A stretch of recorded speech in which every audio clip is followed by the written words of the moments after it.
ម៉ូតូទាំងពីរនេះសុទ្ធតែទទួលបានការផ្លាស់ប្ដូរកាន់តែល្អជាងមុននៅក្នុងឆ្នាំ2025នេះរួមមានម៉ាស៊ីននិងការឌីហ្សាញសួស្តីបងប្អូនអ្នកស្រឡាញ់ចូលចិត្តទាំងអស់គ្នាខ្ញុំបាទ Mr. Moto ស្វាគមន៍មកកាន់ Moto Zoom បងប្អូនទាំងអស់គ្នាសុទ្ធតែធ្លាប់បានស្គាល់ក៏ដូចជាធ្លាប់បានប្រើប្រាស់រួចមកហើយនៅម៉ូតូរបស់ក្រុម Honda និងក្រុមហ៊ុន Yamaha ហើយនៅក្នុងវីដេអូនេះខ្ញុំនឹងលើកយកម៉ូតូ2 model គឺ Honda PCX និង Yamaha Anmar របស់ក្រុមហ៊ុនទាំងពីរខាងលើមកធ្វើការប្រៀបធៀបគ្នាថាតើ model ណាមួយដែលជាជម្រើសរបស់អ្នកទាំងអស់គ្នា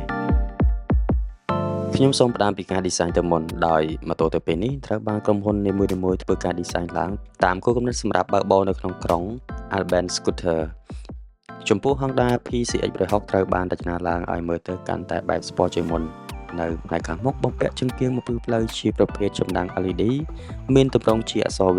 V-shape LED headlight ដោយរួមបញ្ចូលនៅភ្លើងស្ញូនិងភ្លើង daytime running light ជាមួយគ្នាហើយមើលទៅពិតជា clean ស្អាតមែនទែនចំណែកភ្លើងកន្ទុយក្រោយត្រូវបានរចនាឡើងមានទម្រង់ធំទ្រវែងដែលផ្គុំចូលគ្នារវាងភ្លើងសញ្ញោនិងភ្លើង tail light មានទម្រង់ដូចជាអក្សរ X ចំណែកឯ Yamaha Anmar វិញនៅក្នុងឆ្នាំ2025នេះក្រុមហ៊ុនក៏បានអាប់ដេតការ design ឲ្យកាន់តែស្អាតជាងមុនដោយនៅផ្នែកខាងមុខបំពាក់អំពូលភ្លើងបំភ្លឺផ្លូវជាប្រភេទគុជ LED 2គ្រាប់ Dual LED projector អមសងខាងដោយភ្លើង daytime running light និងភ្លើងសញ្ញោឆ្វេងស្ដាំមើលទៅស្រស់ស្អាតហើយកាន់តែកាចមែនទែនពីឯភ្លើងកន្ទុយក្រោយត្រូវបានរចនាឡើងមាន2ផ្នែក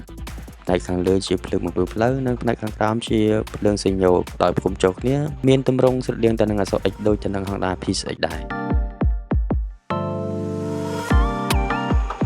បន្ទាប់ពីការ design ខាងលើនេះចំពោះ Honda PCX 160 Series ឆ្នាំ2025នេះផ្នែកកុងទ័រក៏ត្រូវបានរចនាថ្មីផងដែរហើយនៅក្នុងឆ្នាំនេះក្រុម Honda បានលេងមិនអស់ដៃតែម្ដង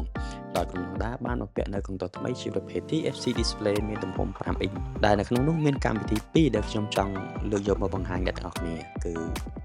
Honda Selectable Torque Control គឺជាមុខងារជួយទប់កង់មិនឲ្យរអិលនៅពេលដែលយើងជិះ move gear ខ្លាំងភ្លាមៗនិងមួយទៀតគឺកម្មវិធី Honda Rosin ជាកម្មវិធីមួយដែលអាចភ្ជាប់ជាមួយនឹងមុខងារទូរស័ព្ទតាមរយៈ Bluetooth កម្មវិធីនេះអាចឲ្យយើងគ្រប់គ្រងការចាក់តន្ត្រីបើកមុខងារផែនទីនៅលើកុងទ័រថ្មីនេះផងដែរមើលទៅពិតជា cool មែនទែនចំណែកឯនៅលើ Yamaha Anmar វិញក្រុមហ៊ុន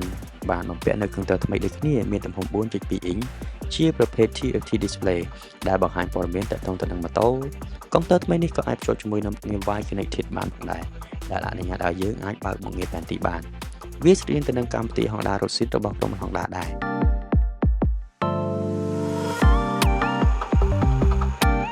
ក្រៅពីការ design ម៉ាស៊ីនជាបេះដូងនៃការប្រៀបធៀបនេះដោយ Honda PCX 160cc បានបំពាក់ម៉ាស៊ីនស៊េរីថ្មីរបស់ខ្លួនជាប្រភេទ ESP Plus មានកម្លាំង 156.93cc ជាប្រភេទ SOHC ដំណើរការចំហាយមាន4តង់មានប្រអប់លេខជាប្រភេទ CVT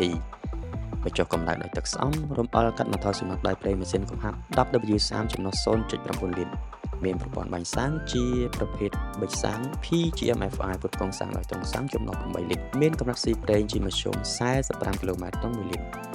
ម៉ាស៊ីននេះផលិតកម្លាំងបាន 15.9 សេសក្នុងកម្រិតចុះម៉ាស៊ីន 8500 rpm និងកម្រិតរមួល 14.7 Newton m ក្នុងកម្រិតចុះម៉ាស៊ីន 6500 rpm ហើយម៉ាស៊ីននេះផងដែរអាចបើកបរបានលឿនបំផុត 120 គីឡូម៉ែត្រក្នុង 1 ម៉ោងចំពោះស៊េរីឆ្នាំ2025នេះបើនិយាយពីឆ្នាំ2025 Yamaha Anmar 155 Turbo ក៏បានបំពាក់នៅម៉ាស៊ីនថ្មីដូចគ្នាគឺជាប្រភេទម៉ាស៊ីនមានកម្លាំង 155cc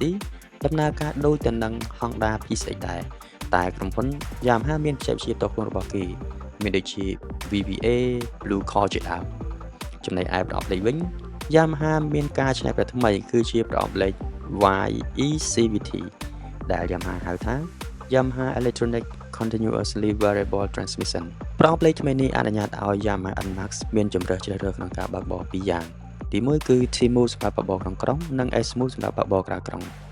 ក្រៅពីជម្រើសនៃការបើកបរគឺការផ្ដល់រសជាតិនៃអារម្មណ៍បើកបរ3កម្រិតគឺ Low Medium និង High វាប្រៀបដូចជាការបើកបរម៉ូតូអូតូដែលមានចង្កឹះលេខអញ្ចឹងមិនទាន់អស់នៅឡើយទេម៉ាស៊ីនថ្មីនេះប្រើប្រាស់ប្រេងម៉ាស៊ីនកាត់បន្ថយសំណើមកំហប់ 10W40 ចំណុះ 1 លីត្របំពាក់ប៊ិចសាំងជាប្រភេទ Electronic Fuel Injection គង់សាំងដោយទង់សាំងចំណុះ 7 លីត្រតូចជាងម៉ូតូ Honda PCX បន្តិចហើយវាផលិតកម្លាំងបាន 15 សេសក្នុងកម្រិតចុះម៉ាស៊ីន 8000 rpm និងកម្រិតរមួល 14.2 Newton m ក្នុងកម្រិត ជុំម៉ាស៊ីន 6500 rpm ចំណែកឯ top speed វិញគឺ 125 km ក្នុង1ម៉ោងទៅខ្លាំងជាង Honda PCX បន្តិចរីឯកម្រិតស៊ីប្រេងប្រហែល 2.3 លីត្រក្នុង 100 km បន្ថែមពីលើការប្រៀបធៀបខាងលើនេះម៉ូតូទាំងពីរបានបំពាក់ប្រព័ន្ធបូមមុខជាប្រភេទ telescopic fork និងបូមក្រោយជាប្រភេទបូមភ្លុកភ្ជាប់ជាមួយនឹងកង់មុខមានទំហំសម្បក 110/70/14mc និងកង់ក្រោយមានទំហំ 130/70/13mc ចំពោះ Honda PCX ឯ Yamaha NMAX Turbo វិញបានបំពាក់កង់មុខមានសម្បកទំហំ 110/70/13mc និងកង់ក្រោយមានទំហំ 130/70/13mc កង់ទាំងនេះជាប្រភេទគ្មានពោះវៀនប្រាង្គជាគ្រឿងបង្គំដែលមាននីតិបញ្ឈប់ម៉ូតូដោយម៉ូតូទាំងពីរនេះសុទ្ធតែបំពាក់ហ្វ្រាំងដេញមុខក្រោយតែ Yamaha NMAX បានបំពាក់មុខងារ ABS នៅកង់ទាំងពីរទំនើបជាង Honda PCX 160ក្រៅពីការរៀបរាប់ខាងលើនេះម៉ូតូទាំងពីរមានចំណុចខ្លាំងរៀងៗខ្លួនដូចជាក្លុបក្រោមកែបដែលមានទំហំធំទូលាយមុខងារសាកថ្មជាដើមសរុបមកម៉ូតូទាំងពីរនេះសុទ្ធតែមានការ design ស្អាតម្យ៉ាងម្នាក់សម្រាប់ខ្ញុំគឺស្រឡាញ់ទាំងពីរពួកវាមានចំណុចខ្លាំងរៀងៗខ្លួនរួមមានបច្ចេកវិទ្យាការ design និងគុណភាពផលិត